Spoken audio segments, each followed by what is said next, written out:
પોરબંદરમાં મુખ્ય જલારામ મંદિર ખાતે ધાર્મિક અને સેવાકીય કાર્યક્રમનું આયોજન કરવામાં આવ્યું હતું, જેમાં મોટી સંખ્યામાં ભક્તજનો ઉપસ્થિત રહ્યા હતા અને આ કાર્યક્રમનો લાભ લીધો હતો. પોરબંદરના શીતલા ચોક પાછળના વિસ્તારમાં મુખ્ય જલારામ મંદિર આવેલું છે, જ્યાં શ્રી જલારામ સેવા મંડળ દ્વારા પવિત્ર પુરુષોત્તમ માસ નિમિત્તે ભગવાન સત્યનારાયણ કથાનું ખાસ આયોજન કરવામાં આવ્યું હતું. તો આ તકે જરૂરિયાતમંદ લોકો માટે સેનેટરી પેડ અને મલ્ટીવિટામિનની દવાઓનું પણ ખાસ વિતરણ કરવામાં આવ્યું હતું. આ તકે મોટી સંખ્યામાં ભક્તજનો ઉપસ્થિત રહ્યા હતા.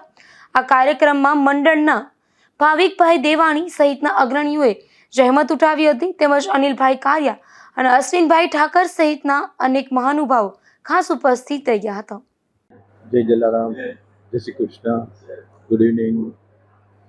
આજે રવિવારનો દિવસ છે અને અધિક માસનો પહેલો રવિવાર છે, એટલે શ્રી જલારામ મંદિર, જૂનું જલારામ મંદિરે આજે એક ભવ્ય પ્રોગ્રામનું આયોજન કરેલું છે, જેમાં એક સત્યનારાયણ ભગવાનની કથાનો પ્રોગ્રામ રાખેલો છે અને એ પછી જે નબળા ઘરની વ્યક્તિઓ છે સેનેટરી પેડનું વિતરણ કરવાનું છે, મલ્ટીવિટામિન્સની ટેબ્લેટ્સ આપવાની છે અને જેટલા આવે એટલા બધાને સ્કૂલ બેગ, આ 3 વસ્તુની ડિસ્ટ્રીબ્યુશન આજે કરવાનું છે.